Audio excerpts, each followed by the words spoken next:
Comment vendre sur Internet gratuitement? Ce que je vous propose aujourd'hui, ce sont 4 piliers de la vente sur Internet en gratuit.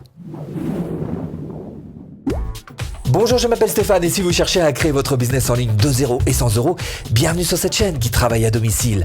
Abonnez-vous et cliquez sur cette petite clochette de notification qui va vous permettre de ne rien louper. Ils étaient malins, hein. Ah si, les cow-boys à l'époque, ils étaient malins. Dans les saloons, ils proposaient des repas gratuits. Alors vous allez me dire, comment est-ce qu'ils pouvaient financer ça? C'est tout simple en fait. Ils faisaient l'alcool payant. Et donc ils espéraient qu'avec l'alcool, ils arrivent à couvrir les frais du repas. Parce qu'en fait, ça se passe comme ça dans la vie réelle. Même encore de nos jours, c'est que rien n'est tout à fait gratuit. Même une émission radio, par exemple, c'est pas tout à fait gratuit. On reviendra sur cet exemple en particulier dans cette vidéo. Maintenant, dans la vie digitale, oui, c'est vrai qu'il y a des vraies gratuités, mais c'est en échange d'une certaine valeur. Et en l'échange, par exemple, du fait que vous puissiez approcher, quand vous êtes sur quelque chose de gratuit, que vous puissiez approcher le produit, peut-être même y prendre goût, et peut-être même au bout du compte, l'acheter. Donc c'est précisément ce dont on va parler dans cette vidéo, avec donc les 4 piliers de la vente gratuitement sur Internet, mais aussi à la fin de cette vidéo, vous allez sortir avec 4 méthodes dont vous allez pouvoir vous inspirer. Et tout de suite, droit au but, on commence avec les avantages et les inconvénients du gratuit.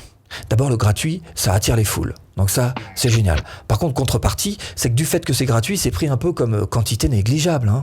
Par contre, l'avantage de cette situation, c'est que ceux qui, malgré tout, restent en gratuit sans prendre ça pour quantité négligeable, sont souvent des gens qui sont plus intéressés par ce que vous avez à proposer. Maintenant, derrière, il y a aussi un piège dont qu'il faut connaître. C'est-à-dire qu'à partir du moment où vous êtes vous-même sur quelque chose de gratuit, il faut savoir que vous allez le payer quand même, hein, mais différemment, pas avec de l'argent. Vous allez le payer avec du temps.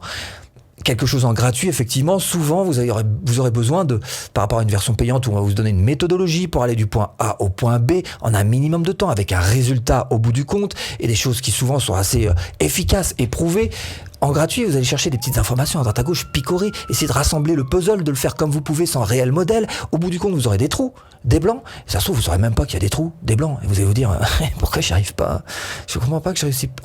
Voilà, c'est un petit peu le piège de la gratuité. Maintenant, la difficulté, c'est vrai de la gratuité, il y en a une, c'est de passer de 0 centime à 1 centime. Tant que vous êtes à 0 centime, gratuité pure et totale, vous allez voir que vous allez attirer les foules. Dès que vous proposez la même chose à 1 centime, ne serait-ce que 1 centime, le taux de conversion, il chute drastiquement. C'est comme ça que ça fonctionne. Alors c'est vrai que ça chute, mais l'avantage, c'est que vous avez de meilleurs prospects. Attention, l'argent du web n'est pas du tout celui que vous croyez, hein. Non, l'info y est surabondante. Maintenant, il y a 2 valeurs qui sont essentielles sur Internet. La première, c'est la valeur attention, c'est-à-dire que réussir à attirer l'attention sur l'offre que vous avez à faire, sur le produit que vous vendez. Et la deuxième, c'est la notoriété. La notoriété, alors soit de votre produit, soit de la personne que vous êtes, du web marketeur que vous êtes, qui représentez votre offre. Et c'est comme ça qu'on voit, par exemple, sur Internet, des web marketeurs qui se battent pour avoir une grosse notoriété et qui, du coup, ont la Ferrari à droite, la piscine à gauche, les abdos au milieu. Voilà, ça c'est pour la notoriété. Alors, d'une manière générale, il faut le savoir que la notion importante, c'est contre de la gratuité, bien sûr, c'est d'avoir du temps pour avoir de l'attention sur votre produit et du temps pour donner un peu de notoriété à votre offre. Troisième pilier, il y a différents modèles qui peuvent vous servir. Je vais vous parler de quelques-uns qui, j'espère, vont vous inspirer quand même. Le premier, c'est un produit acheté égale un produit gratuit. Et là, vous allez me dire, ouais, mais ça revient au même que de faire 50% sur mes produits. Pas tout à fait.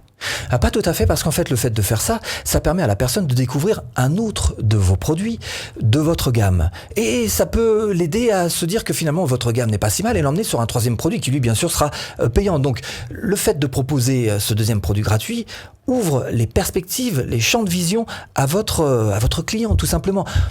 Autre chose dont j'avais dit que je vous parlerais, c'est le modèle radio qui est très intéressant parce que c'est gratuit la radio, hein, c'est gratuit, voilà, gratuit. Pourtant il y a des frais quand même parce que monter une radio ça coûte de l'argent. Et puis alors malgré tout la radio s'en sort, malgré tout l'auditeur pour lui c'est gratuit. Donc qu'est-ce qui manque en fait dans ce triptyque radio, auditeur? Il manque l'annonceur. Et c'est bel et bien l'annonceur qui finance un petit peu tout ça, tout ce beau monde. Donc l'annonceur, lui, ce qu'il a envie, c'est d'être entendu. Et effectivement, donc ça lui permet en fait de faire de la pub. Et tout ça fonctionne très bien. Donc réfléchissez aussi un petit peu à votre offre, si ça peut s'adapter à ce genre de triptyque. Parce que là, si vous trouvez la bonne idée, je peux vous assurer que ça va vraiment vous aider. Et puis, Troisième chose qui est intéressante à noter, c'est tout l'aspect freemium. Et je vais vous en parler dans quelques instants parce que là, il y a de très bonnes idées à tirer. L'aspect freemium, c'est le truc classique que vous voyez souvent sur des logiciels internet par exemple, où vous voyez que d'abord on vous propose une version light et puis ensuite on vous propose de monter en gamme et de passer à une version payante un petit peu plus chère. Donc là, effectivement, il y a quelques modèles qui peuvent vous intéresser. Quatrième pilier, je vais vous proposer 4 méthodes de vente en gratuité qui ont fait leurs preuves, qui sont même mises en place par des grosses sociétés. On est dans le B2B même carrément, mais ça peut s'adapter à monsieur tout le monde, rassurez-vous. Voilà. Alors, première méthode, c'est l'offre limitée.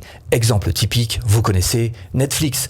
Tout Netflix gratuit pendant 30 jours. Et effectivement, là, on est sur un essai gratuit de 30 jours qui s'adapte à pratiquement tous les business en fait. Même si vous faites du coaching, vous pouvez très bien proposer un petit quart d'heure de coaching gratuit à la personne et si elle en tire suffisamment de valeur, elle n'aura qu'une envie, c'est de prendre un deuxième rendez-vous avec vous, mais cette fois-ci 1 heure entière et vous aurez absolument tout à y gagner. Donc ça, c'est la durée limitée. Maintenant, il y a aussi la durée pour ce qui concerne les fonctionnalités. Exemple, Google. Vous connaissez Google Drive quand même. Google Drive, c'est là où on stocke tout un tas de fichiers, un peu comme la Dropbox, pareil. Donc vous savez que c'est gratuit, mais c'est gratuit jusqu'à un certain point. Parce qu'en fait, si on descend tout en bas de la plage, on se rend compte que effectivement, c'est gratuit jusqu'à 15 gigaoctets. Donc Google Drive est gratuit, mais après, il y a un moment, vous pouvez très bien upgrader ce Google Drive en question. Et donc, ça, c'est quelque chose que vous pouvez mettre en place selon votre offre. Réfléchissez aux fonctionnalités que vous pourriez proposer en gratuit et celles que vous pourriez proposer après en upgrade, donc en payante. Troisième chose, c'est ce troisième exemple, tout simplement. C'est Skype, voilà. Là, on est dans la segmentation de clients. Bien sûr, vous connaissez Skype, vous savez que c'est gratuit, effectivement. Je ne sais pas si vous saviez forcément qu'il existe une version un petit peu plus pro. Donc, on segmente les clients. Ceux qui sont en gratuit restent en gratuit. Et puis, ceux qui ont vraiment un besoin professionnel avec du B2B, donc avec du business, et qui ont besoin d'avoir quelque chose de plus solide, de plus complet, il y a une version professionnelle qui est proposée de Skype.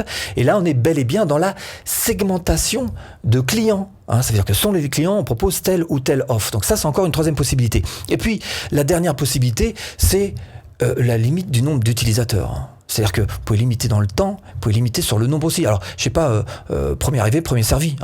Offre proposée aux 50 premiers, par exemple. Ou offre proposée durant 48 heures. Et puis après, pouf, on ferme. C'est fini. Bon, alors ça, ce sont quelques techniques de vente que vous pouvez mettre en place. Mais si vous voulez aller un petit peu plus loin, ce que je vous propose, c'est de cliquer là. Formation offerte pour vendre plus facilement. J'espère vous avoir un petit peu aiguillé dans cette botte de foin. Je vous dis à bientôt en vidéo.